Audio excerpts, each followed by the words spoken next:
Mini episode 746 of the FDH Lounge is brought to you by Sportsology, delivering unconventional columns and webcasts about sports, TV, music, movies, and more. Follow them on the web at sportsology.com. The FDH Lounge. You want to schedule your life around it. A long time ago, on a gloomy, wet Cleveland spring night, two men stand alone amidst the late-night drizzle. Their voices echo across the vacant station parking lot as they debate the merits of the great American radio show that have been missing for far too long. On that night, an idea was born. That idea became the FDH Lounge.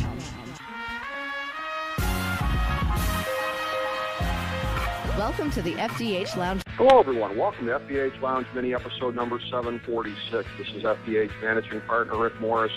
We have a tremendous guest with us today. This could be a really, really interesting conversation. Someone who has been on two very diverse career paths throughout his life. I speak, of course, of actor turned minister David Stambaugh. He initially came to prominence in the Bad News Bears franchise of the mid to late 1970s as Toby.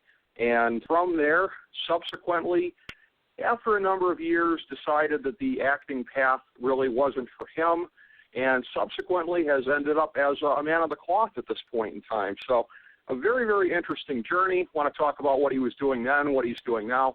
Pleasure to welcome to the show, David Stambaugh. Welcome to the program, sir. How are you today? I'm doing well, Rick. Thanks very much. Great to be here with you guys.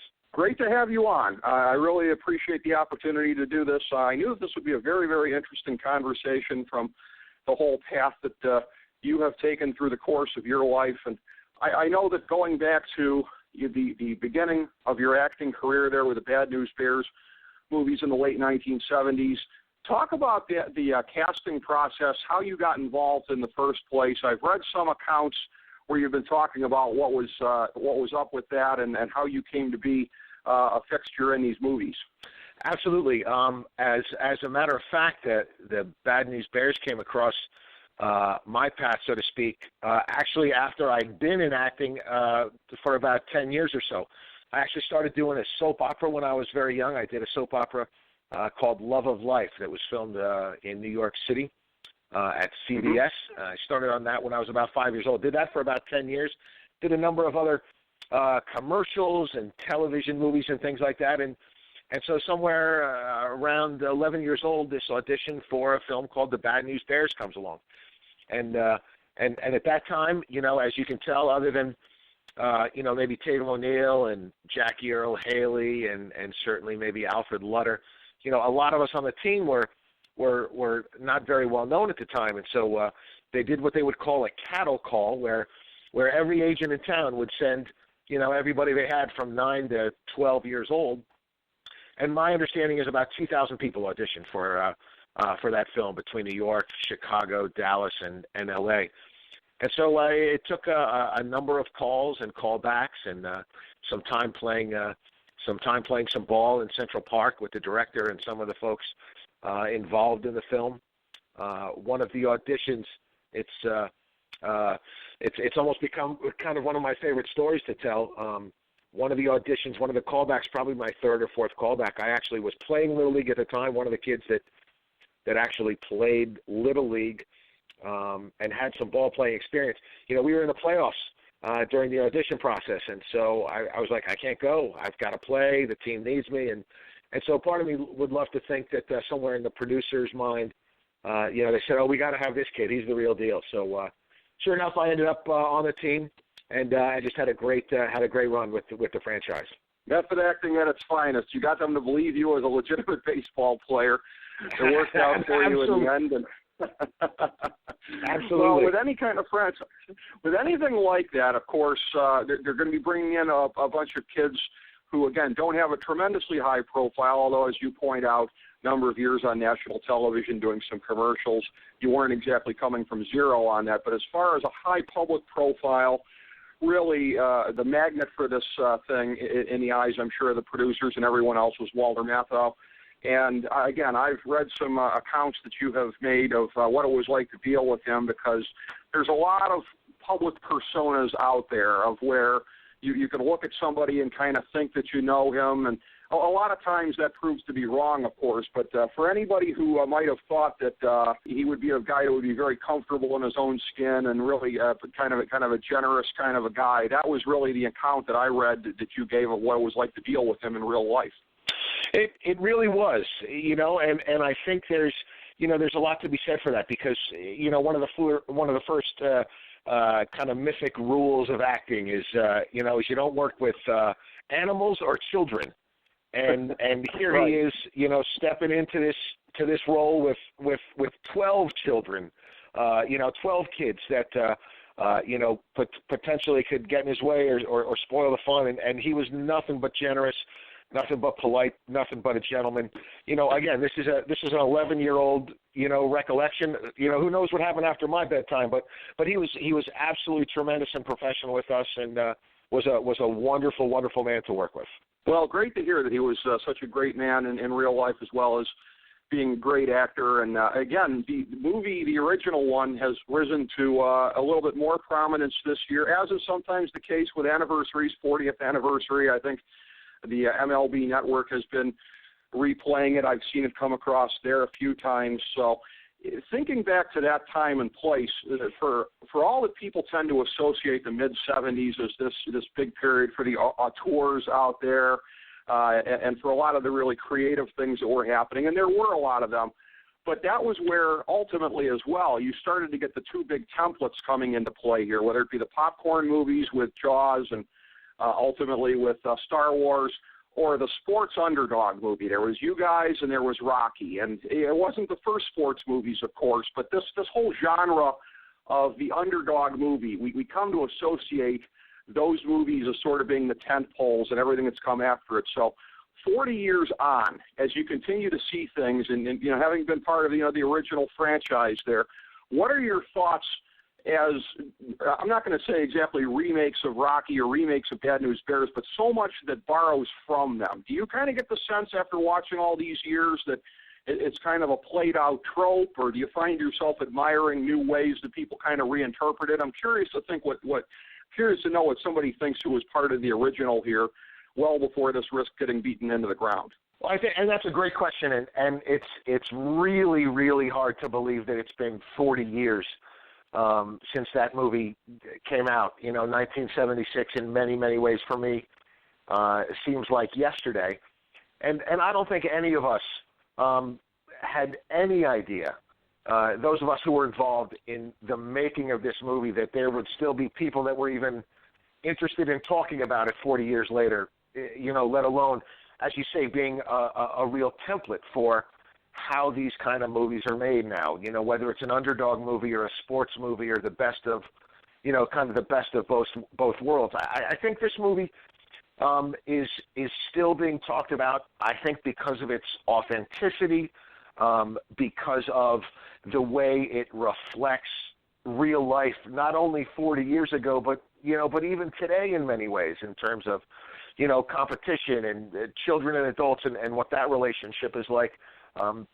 There have been so many movies made that, like you said, Bad News Bears sort of fall sometimes into a list of sports movies, or a list of baseball movies, or a list of underdog movies. I know that one of the articles that have come out this year said that they thought Bad News Bears was one of the best sports movies ever made, not only baseball, but sports movies, just because of the realness of the movie and the authenticity, the characters, the way, this is going to be a spoiler alert if you haven't seen it yet, but we lose in the end, I mean, that's just, that was one of those things that wasn't done back in the day. And so to have that sort of real piece of life, that sort of slice of life that, sometimes that's the way it ends, I think it's really helped it stick around, and I get to watch it at, every so often, like you say, MLB runs it now and then, and everyone that I talk to,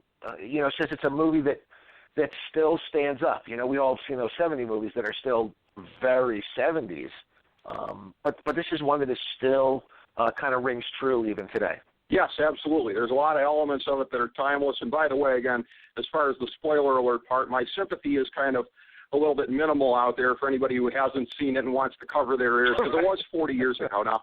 I'm the same guy that yells right. at people not to talk about The Wire in front of me, so I suppose some people might say there's some hypocrisy on my part. But 40 years, yeah, I think we can feel free to discuss the intricacies of it. You talk about the timeless elements of it. There are some, and then there are some that are very much of a place in the mid-'70s, particularly, again, as has been remarked on, that when there have been remakes of movies subsequently, and Billy Bob Thornton, when he was playing a version of Buttermaker, if you will, subsequently.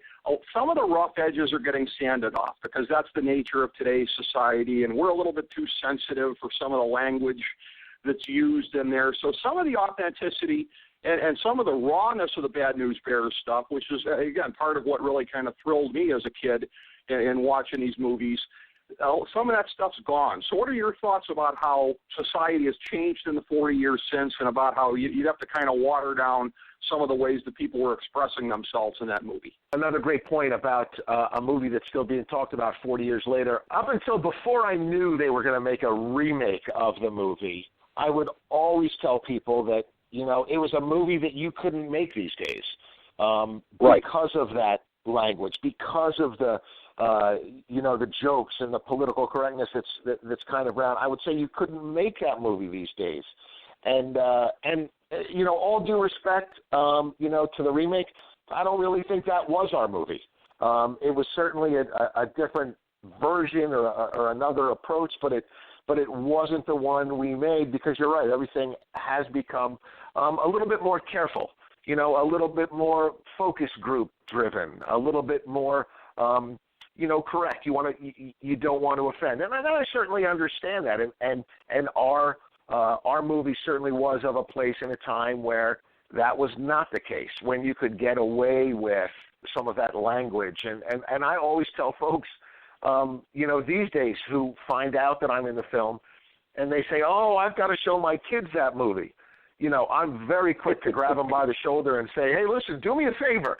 Order it on demand, maybe from, the TV version, or if you're going to rent it or download it, make sure you watch it first, because depending on how old their kids are, it is very possible that it might be inappropriate." If you remember, I'm pretty sure that was a PG movie. They didn't have PG-13. They didn't have, all the small little dichotomies of movie ratings. So I make sure if people are going to watch it with little kids, I make sure to put that disclaimer in there as well. That's a great point. And with all the talk these days about college students, a lot of them needing safe spaces on campus, I dare say if you showed the original Bad News Bears, you'd have a lot of shocked people clamoring for a chance to crawl into their safe space to kind of recover, because, it's not a movie that's for the overly sensitive at heart, no question about it. The Tanner monologues alone, I think, would be enough to horrify a lot of people. But, again, that's what made it so funny and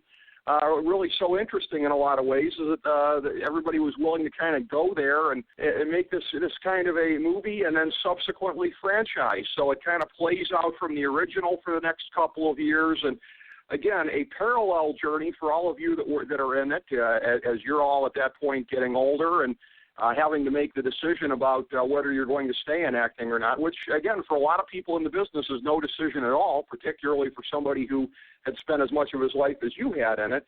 I know it wasn't a straight line going from there into the ministry, but first talk about what the thought was as far as not continuing to pursue the business and to get out and do something else. Well, the decision that I made was one that probably took a couple years. It wasn't really necessarily a split-second decision, but one that kind of evolved over time. A lot of folks, that are acting or continue to act, like you say, it's a decision that maybe is made for them, or one that they don't have to make. But for me, being a relatively kind of known commodity, certainly, at that time I was no Matt Dillon, I was no Michael J. Fox. People weren't calling me up to be in their movie. I was still auditioning a lot, and so what happens is, eventually you get to high school, and first of all, puberty just does a number on you. You look funny, you sound funny, not real attractive on the camera, and so after high school, I knew that I wanted to go to college. So there's another 4 years of not really working, and then after college you don't really know where you want to go, and all of a sudden it's been 10 years since you've done something, and so at that point in my life, I must say I was very lucky. I was very blessed to have a career that I would say kind of fell into my lap. I wasn't out there, champing at the bit to kind of get into this when I was 5. Someone came up to me on the street. My folks, were walking down the street and said, "Hey, how'd you like to do a commercial?" So I was kind of discovered in that way, and kind of got in acting through the back door, and so I was grateful for a wonderful career, but it wasn't one of those things that kept me up all night, that consumed me. And to reach any amount of success in that business, that's something that you have to have. You have to have that drive and determination, that, whatever it takes kind of attitude. And I just really didn't want it that bad. Don't get me wrong. If an agent calls me as a result of this interview and says, "Hey, how'd you like to come do a movie?" I could get some vacation time from my church, I'm sure. But for me, then that change just kind of shifted, and I went into a couple different things, sort of tiptoed into the ministry, so to speak, and then I just kind of found myself interested in that type of work and that type of education, and went on to school, and then subsequently, working at different churches around the country, and I found that to be, very, very rewarding work for me. And then subsequently, right now, as a minister of faith formation at Greens Farms Church, of course, greensfarmschurch.org is where information can be found about that. So up there in Connecticut, talk about what the journey was to getting there specifically, what your job involves with that, and some of the things that drew you to it in the first place. Absolutely. I spent most of my early career in the ministry in New Jersey. Kind of grew up in New Jersey, in and around, and spent a number of years there. My first 3 churches were all in New Jersey, and my theological education was in the New York and New Jersey area. And so spent a good number of years there, and eventually found my way out to California. Spent a number of years out in California at a wonderful church in Hollywood United Methodist Church, a wonderful church that's doing some wonderful social justice work, some with a wonderfully kind of progressive theological message, and had some good friends out there. Was able to actually, interestingly enough, you want to talk about, two paths crossing, able to connect with some of my old friends from the Bad News Bears and some of the cast and crew. Was able to see them, and it was interesting. We were out there, my wife and I were out there for about 7 years and had a great time. But we're sort of the age now where parents are getting old, and nieces and nephews are growing up and going on to high school and college. And so because all of our family and friends were back on the East Coast, we decided it was kind of time to move back. And so both of us, my wife actually first, and then I kind of followed suit, found some work in the Connecticut. We're involved with a denomination called the United Church of Christ, which is very prevalent here. It's almost like front of the Carl's Jr. in Southern California. If you want to be in the United Church of Christ, this is kind of where it all started, in the Massachusetts and Boston area. So there's a number of opportunities here, and we both found some great work here. And most of my ministry career has been sort of faith formation or spiritual direction. That's sort of a teaching ministry and adult education. And so I've got a wonderful opportunity where I can be doing some teaching and some preaching, and with a great new church and I shouldn't say new church. The church has been around over 300 years. But a new church for me with a wonderful new staff, and in a wonderful area of Connecticut. It's beautiful up here. And even though I've been on the East Coast for most of my life, boy oh boy, the trees change color around here, and it's fascinating. A lot brighter and brilliant than I seem to remember in California. But then again, I've been in the desert for the last 7 years, so any color looks really nice to me. Yeah, the colors are going to pop a little bit more once you get out of there, no question about it. But yes, sir. Something I'd like to pick your brain on from sort of a macro perspective here about religion and society today. Now, me personally, I come from a pretty traditionalist perspective. I'm a lifelong Roman Catholic. One of the things that I have observed, and I wouldn't say you'd have to be Einstein to necessarily assert this. It's a fairly obvious thing, is that when you're looking at millennials, it's a generation that not only is a lot more secular, I think it's safe to say, is not even really conversant with a lot of spiritual and religious perspectives, much less so than most of the generations that have come before. So what kind of challenges do you find are inherent in that, in dealing with younger people who, I get the sense, may sort of kind of gape openly at you if you start talking about some of these concepts? Well, what I have found over, the life of my ministry, and I would absolutely agree. I mean, I don't think it certainly doesn't take a rocket scientist or a brain surgeon to simply look at the numbers, certainly in the mainline denominations, and see that that they are shrinking. Less and less people are going, less and less people are attending or joining. I think I can't remember if it was a Pew Research study. I can't remember, but for one of the first times, as long as surveys have been taken, people who identify as the nuns in terms of religious affiliation, N-O-N-E, not N-U-N, yes, but N-O-N-E. They've got no real affiliation. Either their parents kind of stopped going, or eventually they didn't go. What we have found over certainly the life and experience that I've had doing sort of community outreach work and social justice work and disaster relief work is, while these folks may not be motivated by going to church and being involved in a spiritual life on going through the front door of a church, many of them are interested in going through what's called, in some vocabularies, the side door of the church. If you can involve someone in a service project, whether that's a neighborhood beautification project or a Habitat for Humanity, or helping with disaster relief around the country, or mission projects like that, young people are very attuned to that sort of need that the human being has.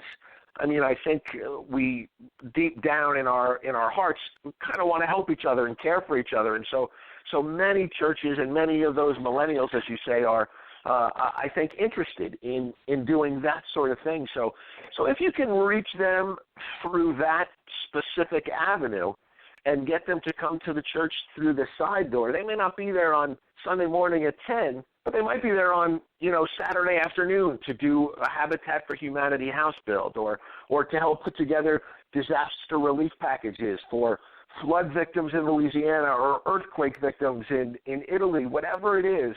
I have found that's what sort of primes the pump, so to speak. That's what kind of gets the engine going. And then you can say, well, the reason we do this is because, one of the things Jesus said, actually the most important thing Jesus said was, the big picture, we love God and we love our neighbor. So this is one of those ways that we can live out that great commandment of loving our neighbor by serving them and showing them God's love in a practical way. Absolutely, and that seems to be a big part of the strategy that's being deployed by Pope Francis as far as his thoughts on how the reversal in the numbers can be achieved with the Roman Catholic Church. That's certainly been his imprint that he has put the last couple of years on this. So when you're talking about going in that kind of direction, and that these kind of strategies have proved to be apparent, when you have the highest profile, I would have to say, religious leader in the world talking along the same lines, even though, of course, you're not in the Roman Catholic Church, are you sensing any parallels as far as in your line of work of people learning to sort of think more along these lines and of this kind of strategy for bringing people in? Does it seem to be taking root in any way because of any of the things that Pope Francis is doing to elevate that message? I think you've really hit on a great theme there, because it didn't take long for people to fall in love with Pope Francis. I mean, people who aren't Catholic, who have never been Catholic, or even those angry ex-Catholics, everybody seems to love this guy. And so that idea of being able to kind of think alike and work together on things like that, I think is exactly right. One of the themes or mottos of the United Church of Christ, of which I'm a part, which brought together very differing denominations. If you go back and look at where, the United Church of Christ came from, they came from a number of different theological spectrums, and the theme is one of Jesus' prayers in the Gospel of John, that they may be one. That they may be one is that sense of unity that the United Church of Christ is working on. And you can see over the years there have been a number of sort of interreligious dialogues, interfaith dialogues of folks that have wanted to bring that together and wanted to unite the sort of different streams, again, as a witness to the fact that there's really probably more that unites us than what separates us. And you're always going to have your naysayers. You're always going to have your dividers, the people who, say my way or the highway. But I think the goal of the ministry is that we would certainly work together to take care of each other and to take care of our planet. And there has been, as you say, a lot more interfaith dialogue, a high-profile level over the last couple of years, no question about it. As far as any of the faiths, I would say that would have been in the general vicinity. Something I wanted to ask you about is I know that your church geographically is not too far from Newtown, Connecticut, where the Sandy Hook massacre unfortunately took place a couple of years back. So that would have obviously touched the path of any denomination that had people involved in that. So was there anybody that was in your church that was affected directly or, indirectly? Obviously, it's a big thing of sadness for the community, but were there any people that were very much directly involved in that vis-a-vis having a friend or family member who was killed?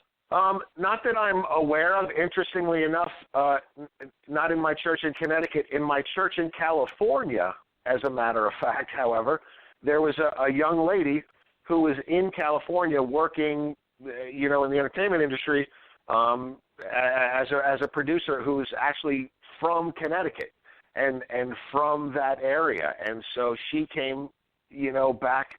If you remember, I think it was right around Christmas time, maybe mid-December, if I recall correctly. So when she came back to California after her sort of break, she was, really moved and really affected. There are certainly a number of, churches in the town in the town at that time and the surrounding area at that time that sort of came together and worked to kind of support and do whatever they can. And I know that in the months and years since that, there have been a number of kind of social awareness campaigns on gun violence and not necessarily I'm not talking about a Second Amendment issue, but just gun safety and kids and children and how all that works together and what we can do to prevent that. So in a weird sort of way, even though I'm here in Connecticut now, it was actually when I was working in California that I had kind of the most connection to that tragedy. But it was something that still echoes and still rings true and still is almost a palpable thing when you drive through that area or people in that area. It's still a very delicate, sad subject that people are still very passionate about. No question about it. Some scars take very, very long times to fade, if they ever do, and certainly something like Sandy Hook, just the amount of horror and tragedy that was inflicted upon an unsuspecting community. Yeah, that's the healing process. Full healing is probably still many years off. But again, it's the role of churches such as yours with Green Farms Church. Of course, can be found at greenfarmschurch.org with the great work that you guys are doing and other members of the faith community, obviously, that must make it somewhat easier for them to be able to get through. So I just want to say, David, as much as I was anticipating this discussion today, it actually exceeded it. It was really, really tremendous. And, again, for a show that tries to go as broad as we do, I get a little bit greedy sometimes, and I tend to think about the areas that we don't hit as much. And some of the things about the faith perspectives, I think, could probably be put in that category. So certainly would love to catch up with you subsequently on the show, continue to get your thoughts. You really brought a lot to it, and I appreciate it. It's my pleasure, Rick. It's been a great couple minutes for me as well. I've enjoyed kind of learning a little bit more about what you do, and glad to add my name to that long list of illustrious guests you've had on the lounge as well. The one thing I will say, I did happen to notice that in your, I believe it's the 2009 Pantheon, I did notice that Bull Durham was actually the favorite movie there. So maybe we can move that in this next election cycle. But I'm happy to come back and join you anytime you need. Well, I tell you what, I refuse to lie to people on this show. So as much as I could sit here, and of course it could always be disproven by going back and listening to what we actually said, so it wouldn't get me anywhere to lie. I voted for Miracle for what it's worth. I'm sorry about that. There you go. There you go. That's great. That's how much I love Miracle. What can I tell you? It's been great to be with you tonight. Thank you once again for the invitation, and look forward to the next time. Thank you again for the conversation, sir. Really, really appreciate it. A great chance to catch up here today. The great David Stambaugh, everybody, actor turned minister, and of course you can find everything about him at www.greensfarmschurch.org, greensfarmschurch.org, where he is Minister of Faith Formation, talking about his work there. Thank you so much, David, for being a part of the show today, and thank you, everybody, for listening to FDH Lounge mini episode number 746. As we bring the show to a close, we would like to extend our deepest gratitude to NBC, CBS, ABC, Fox, all Clear Channel affiliates, TNT, TBS, USA, UPN, Deadspin.com, YouTube.com, YTMND.com, MySpace.com, various blogs, Fox News, CNN, CNBC, MSNBC, IamBoard.com, Billboard.com, Google.com, ESPN, ESPN2, ESPN News, ESPN Classic, NBA TV, NFL Network, Sports Time Ohio, Athlon Magazine, Comedy Central, Cartoon Network, The Boomerang Channel, QVC, BET, The Spice Channel, Steno Notebooks, Manwich, Papermate Office Supplies, waitresses, strippers, bartenders, garbage men, janitors, microwave popcorn, the writers of The Office, Scrubs, Entourage, My Name is Earl, Oz, Metalocalypse and the Boondocks, Aquafina, and the Periodic Table of Elements.